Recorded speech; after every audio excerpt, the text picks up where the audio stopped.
আসসালামু আলাইকুম, সবাইকে মাহের রমজানের শুভেচ্ছা।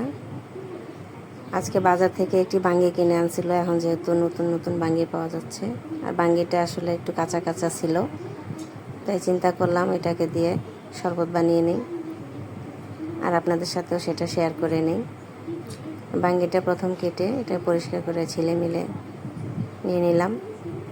আর এর সাথে বেশ কিছু আইটেমও লাগছে, যেটা আমি পরবর্তীতে আপনাদেরকে আস্তে আস্তে দেখিয়ে দিচ্ছি।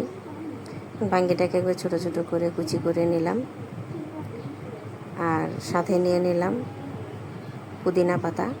পুদিনা পাতাটাকেও আমি একটু কুচি করে নিচ্ছি। তারপরে ব্লেন্ডারে জগে আমি কুচি করা বাঙ্গিগুলোকে দিয়ে দিলাম। আর এর সাথে এখন দিয়ে দিলাম স্বাদ মতন চিনি।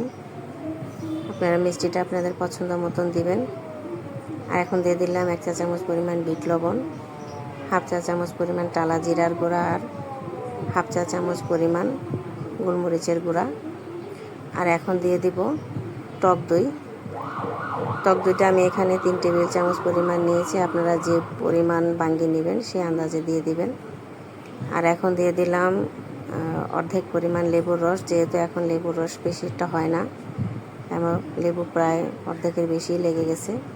তারপরে তো কুচিয়ে রাখা পুদিনা পাতাগুলো দিয়ে দিলাম।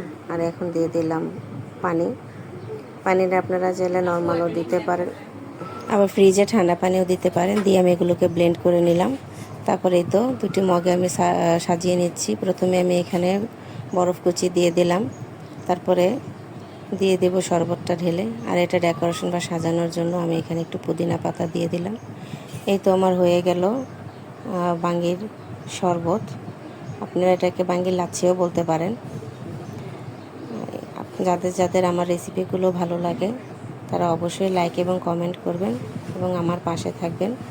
ধন্যবাদ সবাইকে ধৈর্য সহকারে আমার সম্পূর্ণ ভিডিওটি দেখার জন্য। আসসালামু আলাইকুম।